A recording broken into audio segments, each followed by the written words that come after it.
Itong mga abusadong caller na ito talaga, ang dami talagang paraan, ang daming palusot sa kung saan mayroong mga attorney na nagsasabi na okay lang daw i-post sa social media yung mga taong hindi nakakabayad ng mga utang sa kanilang mga online lending apps o sa mga lending companies na ito. At ito yung isa sa pinaka ginagamit nila madalas. Pero ngayon, binabalik na naman nila itong post na ito ng isang attorney na kung saan ito ang panakot nila ngayon sa mga hindi nakakabayad ng utang sa mga OLA. Alright, magandang gabi mga kadyani. Ito ang inyong lingkod at muli maglalambing lang po ako sa inyo bago tayo magsimula sa ating video na paki-follow po ang aking mga social media account, ang Facebook, TikTok at itong aking YouTube channel. Paki-like na rin po ang video, share nyo na at hit nyo na yung notification bell para updated po kayo sa mga videos na ginagawa natin dito about sa usapang online lending. So yun nga, sa kagaya na sinabi ko doon sa intro na may ginagamit silang mga attorney na sabihin natin yes, legit na attorney naman talaga yon, but the problem is yung attorney na yon is by her own opinion yung ginawa niyang pagsasabi doon sa isang programa sa telebisyon na kung saan ay ginagamit na panakot yung mga sinabi ng attorney. Ito po yung sinabi, no, yung post, kasi nakita ko sa mga OLA victims group na naman itong post na ito. Like, matagal ko na nakikita, paulit-ulit to, no? Pero ito na naman sila. Ang sabi ni Attorney Sam Sarapi Tulfo in action niya na, yung palabas ng Wanted sa radyo, kung wala kang utang na tatakasan, walang ipopost sa social media at walang kaso yun. Mas okay daw na i-post sa social media para aware yung mga nakakakilala sa'yo na napaka-irresponsable mong tao at hindi ka na makakauwi sa iba. Huling tanong, bago kami umaksyon, magbabayad ka ba o hindi? Ayan.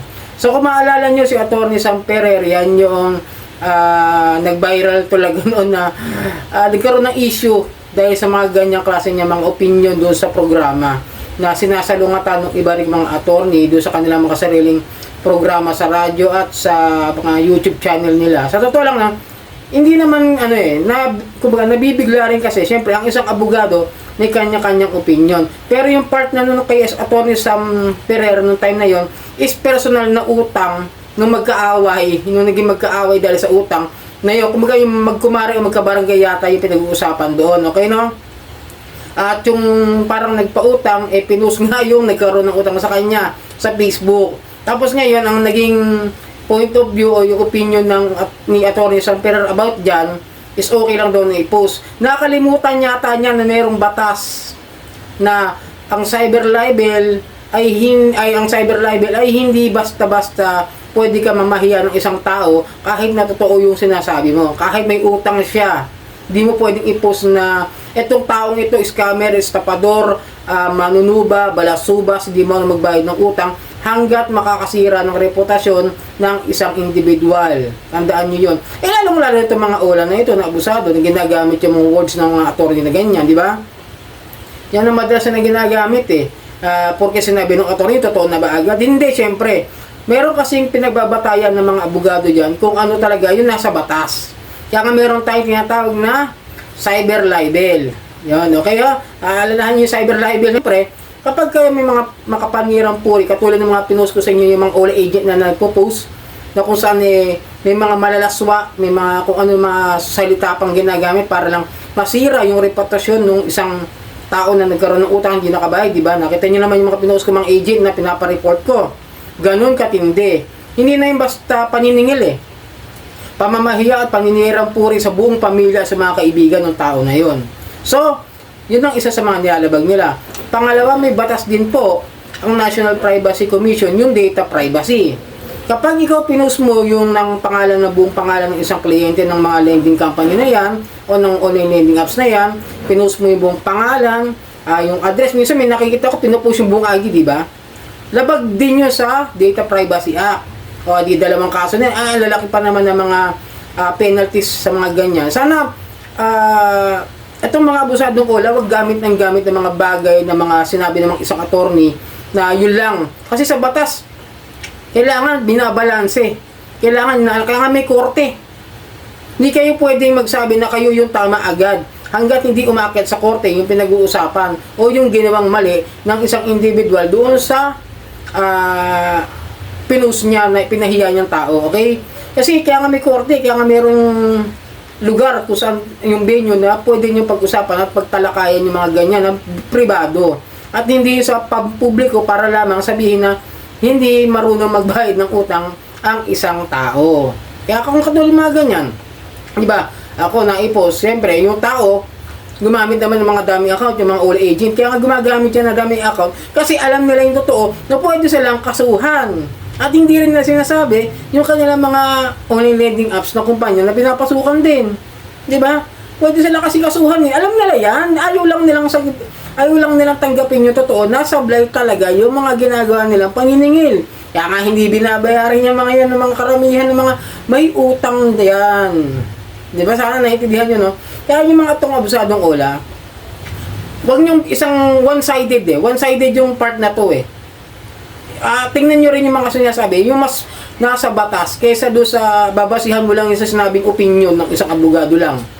Tapos gagamit pa ng programa na kung saan eh, alam naman na, ayoko magsalita about doon sa programa kasi hindi na ako nanonood dyan. Pero tandaan lang sa nila na yung mga manonood sa akin dito, yes, one-sided yung part na yan. Pinahiya yung tao, ang yan, hanggang sa nasira yung reputasyon nung pinost na yun. Kinampihan yung nagreklamo, pero hindi inalam yung sitwasyon nung ipinost kung bakit hindi nakabayad. Katulad nun, paano kung yung pinost ng ola ay may problema talaga sa financial, may problema sa pamilya, may problema talaga ang kinakaakibat ng panahon na yan, ng sitwasyon na yan, na maaaring siya lang yung breadwinner, lahat siyang gumagastos para sa pamilya, may sakit na magulang. Sa totoo lang, no, hindi ko na sinasabing lahat yun mga palusot ng ibang na nangungutang. May ibang ganyan. Pero sabi ko, may mga tao na nasa isang kagipitan at sitwasyon na hindi maganda at hindi niya rin naman ginusto. Paano pinahiya mo na? Diba? Siyempre, nasira yung reputasyon ng tao. Yung dignidad ng isang tao. Tapos pinost mo na ganyan. Nakakahiya. Tapos nakita sa buong barangay nila. Sa iba't ibang lugar. Tapos namukaan siya. Diba? Paano yung mga mahal niya sa buhay? At kilala ng mga tao na yun?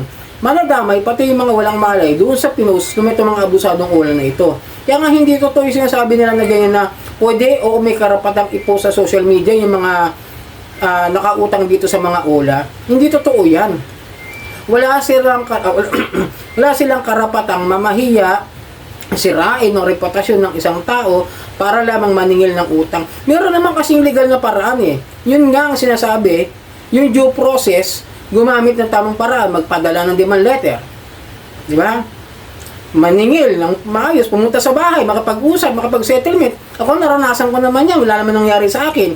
At least nabayaran ko yung mga utang ko ng maayos na usapan, nang hindi ako pinapahiya. Pero kung ipapahiya mo ako, dahil lang hindi mo ko nasingil sa utang, maaari talaga magkaroon tayo ng problema.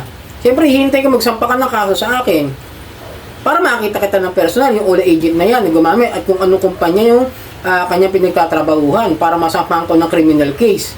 Lalo kung malalaman ko kung saan siya kumpanya na maaaring, alam ko naman, ilan lang naman yung mga ola na inutangan ko, at ilan lang din yung loan shark dyan. Kaya hindi ako nagtambak ng ola, kaya hindi ako nabaon ng gusto sa mga utang sa mga ola na yan. So yun, sana, no? Tignan ng mabuti ng mga tao na makakabasa niyan. Pag kayo nakaka-receive ng mga ganyang messages, huwag nyo nang paniwalaan. Mas mabuti, lumapit din kayo sa ibang abogado at humingi ng payo. Pwede kayo lumapit sa PAO, Public Attorney's Office, o sa mga kakilala nyo o mga kamag-anak ninyo na maaaring may kakilalang abogado, at humingi kayo ng legal advices para sa mga ganyan. Pero yung sa akin, sinabi ko sa inyo, base lang yon sa mga na-research ko rin doon sa ibang abogado. Kaya para yung mga nanonood sa akin, maintindihan na hindi totoo yung ganitong klase ng mga sinasabi ng ibang attorney. Kasi ano to by her point of view or opinion niya lang yan. Hindi yan mismong galing sa batas. Okay ha? Merong batas, pero yung point of view niya. Alam niya, yung pinopoint niya sa buhay niya, yung sa kanyang kasi medyo naging one-sided yung part na ito para sa akin talaga. Yung video na yan, kung napanood nyo yan, okay? Search nyo na lang yan. At alam ko, nandiyon pa rin yun, hindi ko na mahanap So yun, sana nakatulong ang video ito para kung sakaling makatanggap yung mga ganyang messages, huwag nyo masyadong intindihin. Lumapit lang kayo sa sa Public Attorney's Office o sa mga kaibigan yung abogado, then humingi kayo ng legal advice para dyan sa mga yan. So yun, sana paki-follow po ang aking mga social media account, ang Facebook, TikTok at itong aking YouTube channel. At pakilike na rin po, share at hit nyo na yung notification bell para updated po kayo sa mga videos na ginagawa natin dito about sa usapang online lending apps. Marami pong salamat. Sarang Hamnida po.